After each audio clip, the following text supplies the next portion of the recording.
Okay. All right. Muito bem, We're back. estamos de volta. One more hour. Mais uma hora. We're all good. You got your certificates. Estamos muito bem, vocês terão os seus certificados. Vamos cortar um pouquinho o vídeo por uma razão. Vocês vão ver no seu material, tem um slide que fala sobre raízes e realidade. E eu vou ser sincera, o Brasil faz essas duas coisas muito melhor que a gente. Então, eu acho que a gente não precisa gastar tempo nisso, falando da realidade do velório, porque vocês já fazem isso, é parte da sua cultura, do que vocês já fazem. Então, eu não vou gastar tempo nisso. E as raízes, porque vocês têm um histórico e uma cultura de enterro. E é assim que vocês fazem. Nos Estados Unidos, a gente briga com isso o tempo inteiro. Antes de vir aqui, eu fiz 8 cerimônias em 2 semanas e fui para o túmulo apenas 2 vezes. Então, quando as pessoas são cremadas nos Estados Unidos, a gente não vai para o túmulo, eles não têm essa experiência de enterro, e vocês são muito melhores nessa tradição de enterro. Então, a gente vai pular essas 2 partes, porque vocês são melhores do que a gente, então eu não vou falar nada sobre isso. A gente vai passar para cerimônias. A gente fala um pouquinho sobre isso hoje de manhã, depois a gente vai ver o que o Doug tem a dizer sobre isso, e depois teremos mais um pouco de tempo para discutir isso e como a gente pode incorporar mais cerimônias para o que a gente já está fazendo. Então, vamos ver o vídeo. Não há lugar onde as pessoas podem se ajustar. As pessoas precisam de conexão com as suas raízes. Bom, aqui as cerimônias e rituais. Cerimônias falam quando você não sabe o que dizer e as palavras falham. A cerimônia fala por você. E a cerimônia, de alguma forma, é quando você aprende a lidar com o seu luto e a sua perda. Você não pode explicar, mas isso simplesmente acontece. Eu tive que aprender porque fui criado sem muitas cerimônias. Eu digo a todos que eu era batista, e batistas não fazem muitas cerimônias, exceto quando não cantamos o 3º verso de um hino. É sempre o 1º, o 2º e 4º. Então, não fui criado em uma cerimônia, mas fui envelhecendo e vi pessoas passarem por suas experiências. E vi que em momentos de grande sofrimento, perda e dor, as cerimônias, as coisas que sempre fizeram e as cerimônias que eles podem fazer acabam sendo muito significativas. Eu acho que o funeral precisa de novas coisas. As pessoas gostam de colocar coisas dentro das urnas e podemos fazer cerimônias para isso. Uma esposa que gosta de colocar a jaqueta de pesca, os filhos vão trazer a bola de golfe, tudo o que permitir que eles participem e também ter um tipo de cerimônia. Na realidade, eu fico surpreso com as pessoas, como as pessoas acham suas próprias cerimônias. Florence e Bob, novamente, Bob era um homem um pouco estranho. Todos os dias ele levantava e colocava $1 e 13 cents no seu bolso. 3 moedas de 25 cents, 3 de 10 e 3 de 1 centavo. Ninguém na família sabia o porquê disso. Nessa quantia tentaram descobrir. Eu tentei descobrir se havia uma bacia enorme cheia de moedas. Ele pegava e colocava no bolso e ficou famoso por isso. Bom, depois que ele faleceu, toda vez que eu ia ver a Florence, ela dizia, achei 1 centavo. E eu dizia, jura? Ela dizia, sim, na cozinha. Bob esteve aqui. Achei mais 1 centavo, jura? Sim, lá fora. Bob esteve aqui. Eu já estava querendo derrubar uns centavos por lá, sabe? Porque de um jeito ou de outro, o fato de achar 1 centavo era um ritual, uma cerimônia, que lembrava o Bob. E ela conseguia lidar com a dor e com o processo de luto. Quando tivemos um segundo funeral, na verdade, enterramos as cinzas de Bob, todos entraram, fizemos uma cerimônia que chamo de abençoar o solo, e nós realmente tentamos fazer um segundo evento com significado, E eu fiz a família colocar as cinzas no nicho onde ela ficaria. E foi uma participação, os netos chegaram, e todos os netos se alinharam ali e colocaram $1,13 nas cinzas do avô.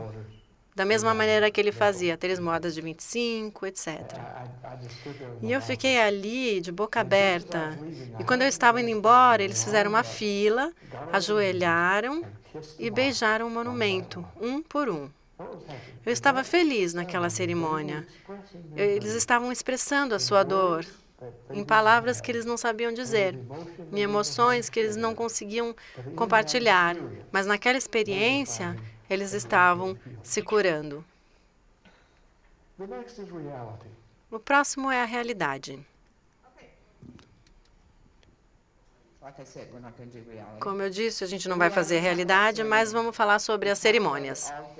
Falamos sobre isso o dia inteiro, mas vamos enfatizar agora e vamos falar de novo que as famílias precisam de cerimônias. Vocês já têm algumas agora, mas falem entre vocês em como vocês podem melhorar essas cerimônias ou fazer isso de uma maneira diferente, expandindo as opções para as famílias, com coisas que vocês ouviram de mim, ou da Angelista, ou de qualquer uma outra pessoa com quem conversaram hoje. Como vocês podem melhorar e expandir as opções que vocês oferecem às suas famílias? Eu vou dar 7 minutos. Divirtam-se.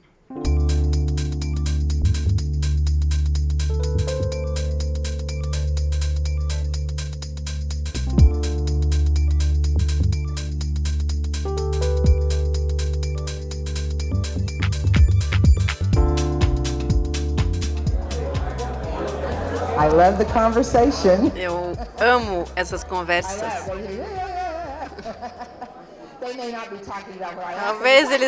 Talvez eles não estejam falando sobre o que eu pedi, mas pelo menos eles estão conversando. All right. Tell me Me digam, what ideas you came up with quais as ideias que vocês chegaram para criar novas cerimônias, para expandir os rituais, as cerimônias que vocês já têm, que ideias vocês tiveram e que gostariam de compartilhar. Quem se voluntaria? Anybody? Alguém? I know nobody's put their headsets back on. Ninguém colocou o fone ainda? Okay.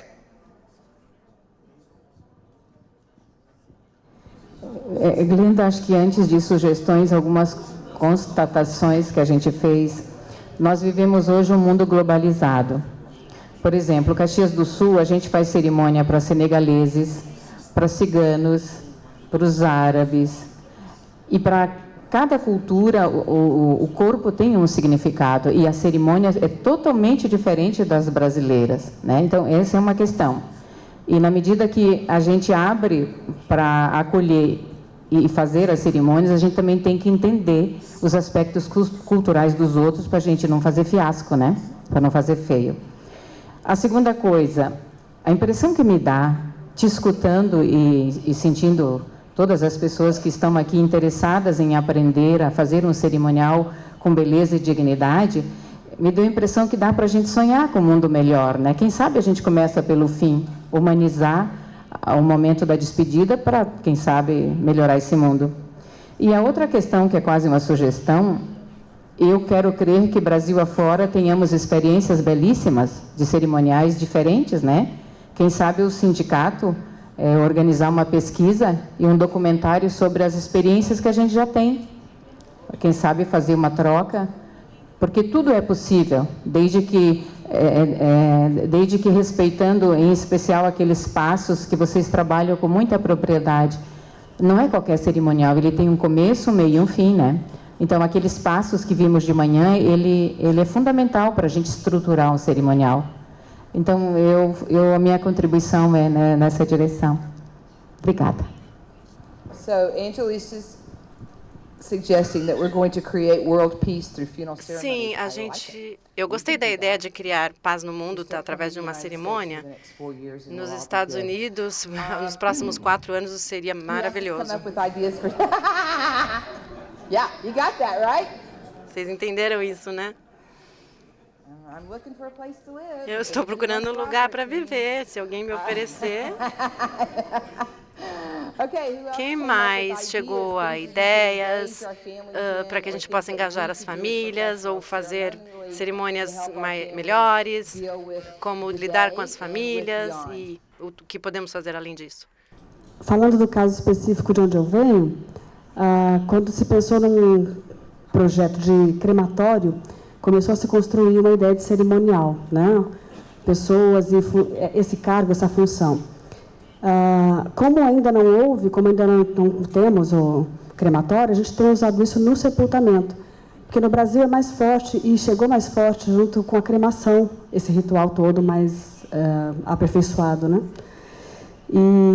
E a gente tem construído, a nossa percepção aqui, somos nós duas aqui, né, de lá, a gente está percebendo que a gente não tem ainda uma cerimônia estruturada e pronta para oferecer, mas que no valor de participação, que é envolver a família e ouvir a família e saber o que ela precisa, o que seria bom para ela, em cada caso, em cada história, o que a gente pode fazer para ela e com ela, tem ajudado a gente a pensar como é que pode ser, então, a cerimônia, né? Nós brincamos aqui que nós vamos ter que abrir um almoxarifado do cerimonial, porque essas situações de atender ao que eles querem, tem surgido pedidos, por exemplo, meu pai pintava quadros e eu quero expor os quadros que ele pintava. E nós não temos os cavaletes dos quadros ainda.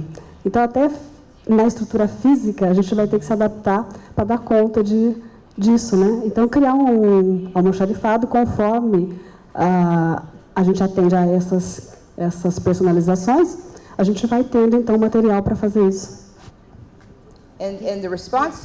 E a resposta para isso é que talvez vocês não precisem de uma cerimônia que vocês vão usar o tempo inteiro no crematório ou no túmulo, mas aqui vocês têm algumas ideias, como, por exemplo, uma caixa de ferramentas, e aí a pessoa chega, a família chega e você oferece algumas coisas, algumas opções, e aí vocês vão crescendo nisso, e conforme vocês vão ficando mais seguros com essa ideia, aí o limite é o céu. No nosso caso, como a Silvana falou, foi envolvimento da família.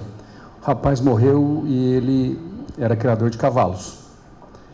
E no sepultamento, depois que terminou o velório, a família tinha pedido se pudesse levar alguns cavalos que ele criava e um tocador de berrante. Berrante não deve ter, não sei se nos Estados Unidos tem. E quando saiu o corpo para sair da sala de velório para chegar na sepultura, lá no jazigo, teve realmente uma tropa de cavalos, alguns cavalos que foram acompanhando o caixão, a urna, até sepultar, e o tocador de berrante foi tocando o berrante. E a gente permitiu que a família fizesse isso. Então, essa é uma celebração, um caso que teve lá. Eu amei isso. Eu não sabia que tinha esse instrumento para chamar o gado. A gente apenas leva eles e vai empurrando. Acho que vocês têm vacas e gado melhor do que a gente. Alguém mais?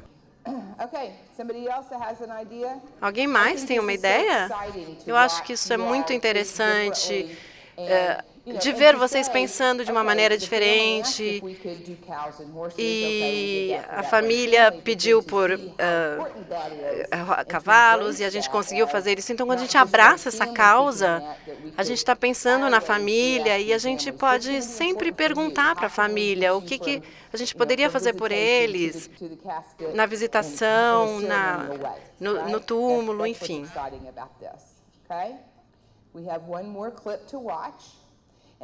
Vamos assistir mais uma parte. E aqui ele vai falar, o Doug vai falar de significado. E a gente vai ver o que as famílias precisam em termos de significado sobre o seu ente querido. Então, esse vai ser o nosso último pedaço do vídeo e a gente vai discutir de novo. E depois a gente vai falar tchau. Vocês beijam bastante aqui, né? Vocês sabem disso. Antes da gente começar, alguém lava o carro aqui todo dia? Todos os carros aqui são tão limpos. Como vocês fazem isso? Eu não sei. Eu estava sentada lá no almoço e olhando, nossa, quantos carros limpos, é impressionante. O meu carro não é assim. Bom, vamos ouvir o vídeo. A próxima palavra é significado. E eu acho que essa é a minha palavra favorita em todo mundo, na realidade. Minha filha sempre ri e diz que só conheço 3 palavras e que escrevi 30 livros sobre essas palavras. Talvez ela esteja certa, mas de qualquer forma, significado é a melhor delas. Quando as coisas acontecem conosco, a primeira coisa que queremos fazer e que devemos fazer é estabelecer o significado daquele evento. Um menino que está jogando bola aqui no quintal machuca a mão e aí ele entra chorando, a mãe dele limpa o machucado, não tem nada ali, mas ele quer um band-aid, ele quer mostrar para todo mundo, olha o meu machucado. O que ele quer, o que ele está fazendo é estabelecer significado e aí depois que todo mundo vê esse machucado, aí ele joga o band-aid fora, ele nem liga mais e vai brincar. Então é muito importante que todo mundo veja essa pequena cicatriz ou que veja esse machucado. Por exemplo, a minha vesícula pesava 1 quilo e a gente precisava de um médico e 2 enfermeiras para levantar isso. Eu acho que os médicos andaram o corredor inteiro do hospital falando isso, porque todo mundo que tira a vesícula quer mostrar as pedras e quer falar disso. É estabelecer significado. Então, o significado é a palavra-chave no luto. Eu sempre digo isso, que eu não quero andar no seu carro. Pode ser que eu precise, mas eu não quero. Eu quero estabelecer o significado. E se nós perdermos isso, perdermos a família, enquanto alguém morre, o significado tem 3 níveis. O primeiro nível é que precisamos estabelecer o significado da perda, da minha perda, por exemplo. Isso pode parecer estranho, porque você pode pensar que uma pessoa que acabou de morrer, e a única coisa na sua cabeça, isso é a única coisa na sua cabeça o tempo todo, você vai pensar isso o tempo todo. Quando alguém morre, quando alguém falece, a primeira coisa que pensamos é o que vai acontecer comigo? Como eu vou viver? Quem vai cuidar de mim? Como será que eu vou aguentar essa dor? Para onde eu vou? Parece muito egoísta, mas não é. Isso é sobrevivência. A hierarquia da necessidade, escrita por Maslow há alguns anos, diz exatamente isso, de como nós conseguiríamos sobreviver, como supriríamos as nossas necessidades, como conseguiríamos tomar conta de nós mesmos. Então, se alguém chega para você e diz que o prédio está pegando fogo, a primeira coisa que você faz, a primeira coisa que você pensa é como sair de lá. E nós queremos que as pessoas ouçam isso, nós queremos responder a isso. Não queremos trivializar isso, banalizar isso. Nós queremos que elas passem por o que tem que passar. Não queremos que eles fiquem quietos ou que eles pensem positivo. Não, nada disso. queremos que eles vivam o que está acontecendo, porque temos que estabelecer o significado. Uma mulher veio numa das minhas conferências e o filho dela morreu num acidente de esqui. E ela estava se sentindo muito mal e disse que quando trouxeram o filho, ela sabia que ele estava morto. E aí ela pensava, bom, eu ainda tenho 2 filhos saudáveis. Ela disse isso. Ela não se importava com o que estava morto? Não, ela se importava, mas era a sobrevivência. A sobrevivência dizia para ela, pense nos outros 2. Parece egoísmo, mas não é. Eu tenho um amigo que chama Hank e a sua esposa morreu. De repente, ela fez uma cirurgia, foi tudo bem, foi uma ponte de safena, mas ela acabou falecendo depois que saiu da sala de recuperação. Ela levou... Eu levei 3 semanas, ele levou 3 semanas para descobrir que ela estava morta, porque ele estava viajando, então ninguém conseguia entrar em contato. E quando ele chegou em casa, ele foi almoçar imediatamente e ele pensou, meu Deus do céu, e o que eu vou fazer agora? Quem vai cuidar de mim? Como vai ser daqui em diante? E eu disse para ele, não, você precisa estabelecer primeiro um significado para essa dor. Você precisa falar sobre isso. Você precisa achar alguém com quem você possa conversar. Estabelecer o significado dessa pessoa que você perdeu, que significou muito, que era sua esposa a vida inteira. A verdade é que nós queremos que o mundo saiba o valor da perda, dessa perda grande que nós temos. E no momento em que isso acontece, a gente não sabe de nada, a gente não descobre o valor de alguma coisa até que a gente perde. A realidade é que nós não estabelecemos esse valor até que sentimos falta. Então, ele me disse que realmente não sabia o que ele ia fazer da vida dele. E aí, quando ele descobriu valores, e ele descobriu e começou a estabelecer o significado, ele foi entendendo tudo. Porque depois que as pessoas se vão e depois que a gente perde as pessoas, é que a gente entende como funciona isso. A gente descobre o que as pessoas significavam para a gente. E você tem que fazer um inventário dessa perda. E aí quando você faz esse inventário, você precisa de alguém para te ajudar. Você precisa de alguém para conversar com você. Para que você estabeleça essa relação entre quem era essa pessoa, tudo que essa pessoa significava para você. Então você está sentado lá, e aí você quer tomar conhecimento dessa dor,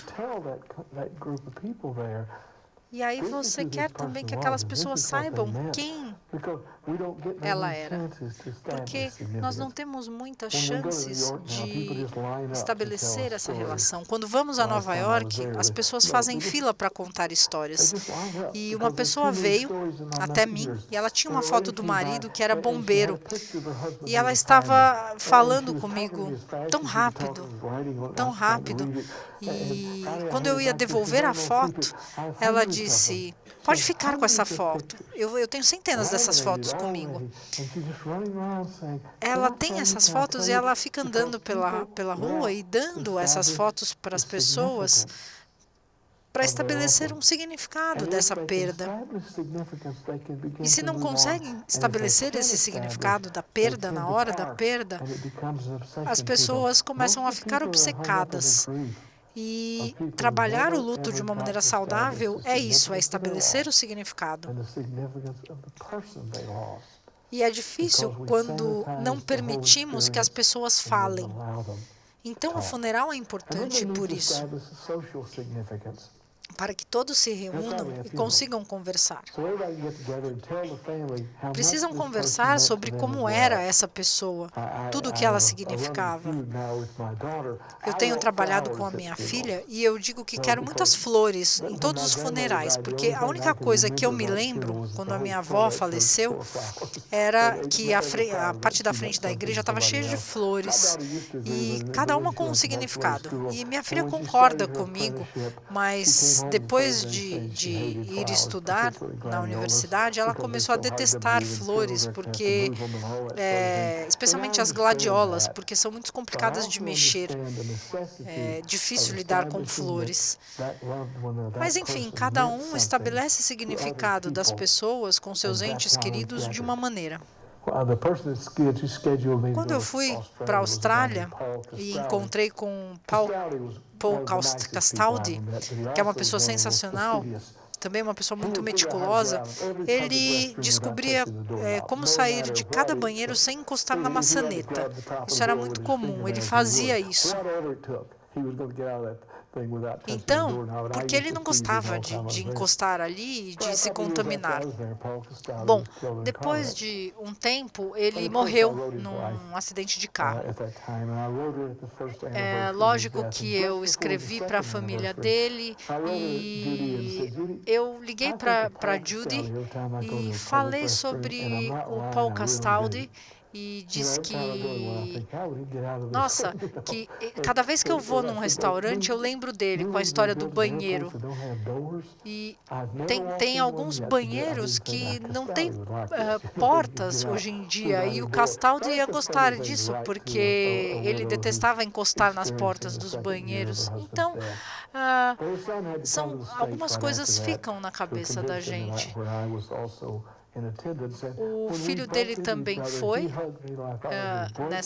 esteve comigo, e a gente, sempre que se encontrava, a gente se abraçava, e isso sempre significou muito. E a realidade é que sempre o meu contato com eles sempre teve muito significado para essa família. Bom, é isso que nós temos para vender, pessoal, significado. Significado é tudo o que a gente quer, é tudo o que a gente quer para a nossa vida, e é estabelecer importância. Eu não vou pedir para vocês se dividirem em grupos. Eu vou te dar dar mais um exemplo de cerimônia. Vocês não vão ter cópia disso, e as intérpretes vão fazer a tradução para vocês. Isso é a história de um bebê que nasceu prematuro e viveu apenas 1h30. E aí, o que nós podemos dizer sobre um bebê que viveu tão pouco? Mas é assim que nós fizemos. É muito chocante quando o seu mundo desmorona e tudo em volta de você é levado. Como é que podemos continuar cantando? Como é que as pessoas conseguem continuar a vida? É difícil, o tempo congelou e agora nós estamos vendo a vida como se fosse um filme. Com os meses, com as semanas, tudo fica mais real, mas a gente nunca vai esquecer esse momento quando a vida parou. Um bebê que foi tão esperado, tão amado, ele viveu por um sopro de tempo. E aqueles que estão aqui hoje, que amaram esse bebê, são muito necessários para contar essa história. Nós precisamos desse conforto e dessa cura. Nós estamos aqui para permanecermos juntos. Bem-vindos, meu nome é Glenda Stansbury e nós estamos aqui para celebrar a vida e velar pela morte de Leland Garcia. Estão todos aqui os membros da família e amigos. Estamos aqui pela sua jornada. Em nome da família, muito obrigada por estar aqui nesse momento tão importante. Vocês vieram de longe para estar aqui, para trazer memórias e para celebrar a memória, compartilhar abraços, experiências e para celebrar junto com Serena e Jacob, os pais de Leland, esse momento. Existe muita descrença, muita falta de fé dor, raiva, e todos esses sentimentos são normais, mas é aceitando cada uma dessas emoções que você consegue achar o seu caminho de volta. Nós queríamos poder dar respostas, mas nós podemos apenas fazer perguntas, porque não existem respostas no Google, não temos aplicativos para isso. Temos que estar ligados, temos que celebrar o fato de que essa pequena vida veio e tocou todos a seu redor. A morte de um bebê é sempre inesperada, não está na sequência, não está na ordem natural da vida. Os pais não podem viver além dos seus filhos. Os pais chegam antes e não deveriam ver seus filhos irem embora. Isso significa que a esperança vence a dor, e nós temos que aprender a apreciar o dia de hoje e temos que nos apoiar até chegarmos no dia de amanhã. Imaginem essa mãe e a dor dessa perda, que gostaria de poder escrever ou descrever a dor de perder um bebê, mas que não conseguiria descrever de maneira nenhuma. Essa página está vazia, não há palavras, não há como expressar esse sentimento. Então, hoje, nesse espaço sagrado, não queremos palavras. Nós temos que apenas estar juntos, na compaixão, no poder da presença e na promessa de uma compreensão. Nós temos que honrar uma vida que esteve nesse mundo por tão pouco tempo, mas Leland viveu desde o momento da concepção muitos milhares de minutos, e cada um desses minutos foram envoltos por amor, por sua mãe e seu pai, sempre juntos, e a cada minuto os sonhos de quem ele seria, os sonhos de como ele seria, de como ele deixaria sua marca no mundo. E a promessa de proteger cada passo que ele desse na vida, apoiar cada momento, cada sucesso, cada fracasso. E aí eu falei sobre o pai e a mãe, como eles se conheceram, a história de amor e até ela ficar prágrima. Eles queriam ter uma enfermaria com a história e com todos os documentos que pudessem dele. Eles estavam mais entusiasmados quando eles perceberam que eles iam ganhar muitas coisas. Tudo estava pronto, as roupinhas dobradas, a sacola pronta, tudo pronto para que o Leland fosse recebido. Serena queria ler, mostrar livros de arte, figuras, tudo para o seu filho. Cada momento, esperando, cada pai que espera, reza pela saúde, pela felicidade, por bênçãos para seu filho. Os pais só querem que tudo esteja bem, eles sabem que cada minuto é importante, vital e precioso. E aí as coisas começaram a não ser tão boas para Serena e Jacob, e os médicos disseram que as coisas estavam ok, mas em 2 semanas tudo correu muito rápido. A bolsa estourou, Serena foi para o hospital, porque eles tinham que salvar a vida de Leland.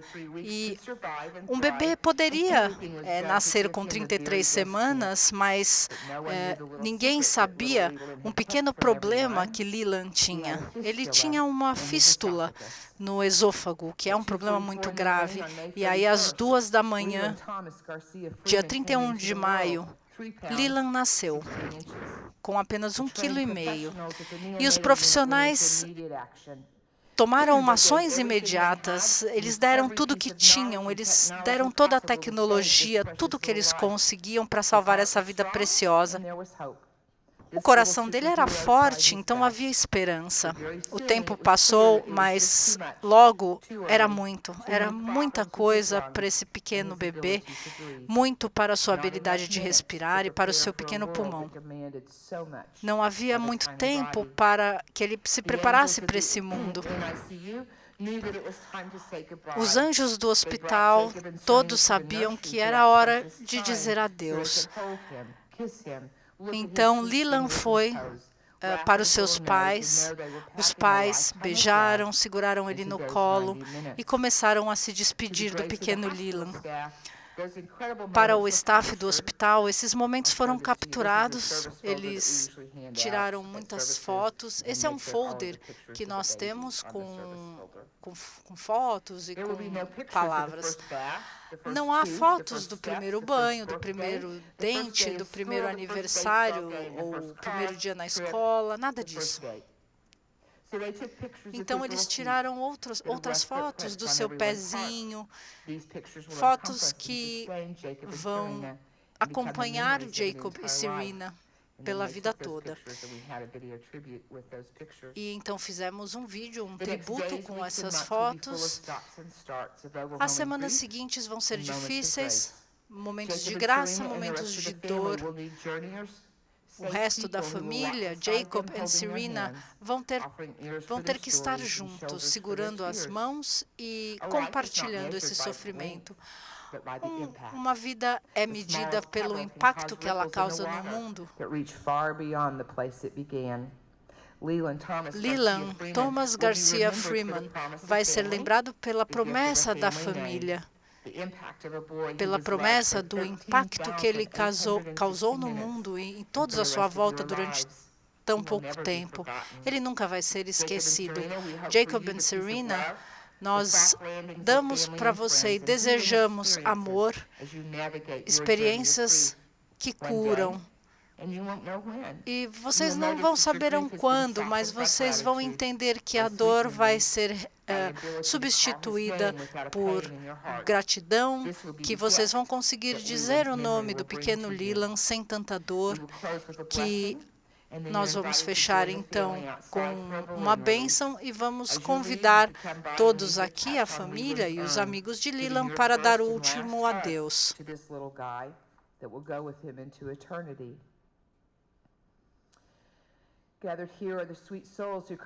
Temos aqui todos a família e os amigos que vieram sofrer por Leland, que vieram celebrar a vida de Leland.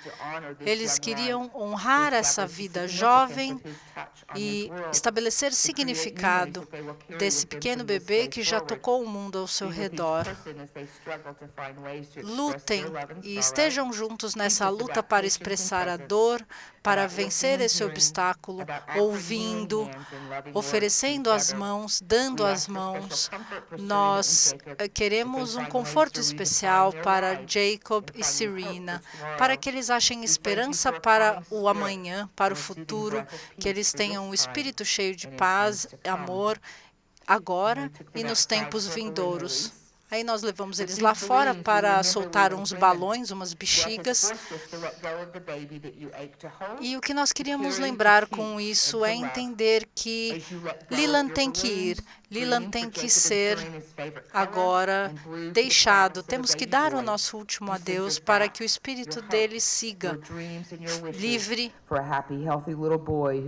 E agora, todas essas esperanças que tínhamos para ele, que elas permaneçam em memória. Agora vocês serão embaixadores do legado desse pequeno bebê.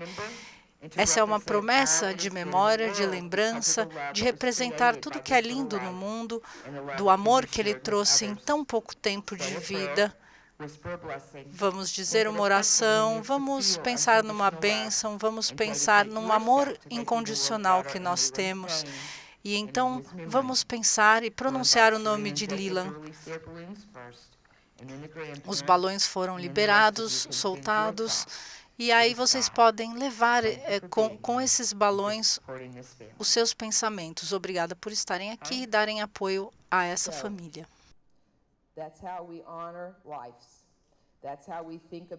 É assim que a gente honra famílias, que a gente cria momentos especiais para cada família que entra pela nossa porta. É divertido, é incrível. E pode fazer tão bem para as suas famílias e para o seu negócio. É importante. Vocês foram gloriosos. Tem mais um último slide. Esse é o meu e-mail, meu endereço de e-mail. Vocês que tiraram selfies, são responsáveis por me mandar essas fotos. Ou se vocês quiserem falar comigo, perguntar perguntas, se eu puder ajudá-los com alguma coisa, podem mandar um e-mail para mim. Se vocês vierem para os Estados Unidos, venham me visitar. Vocês foram maravilhosos. Vocês vão fazer coisas maravilhosas para sua família. Obrigada pelo seu tempo, a sua atenção, os seus beijos, tudo. Obrigada e tchau.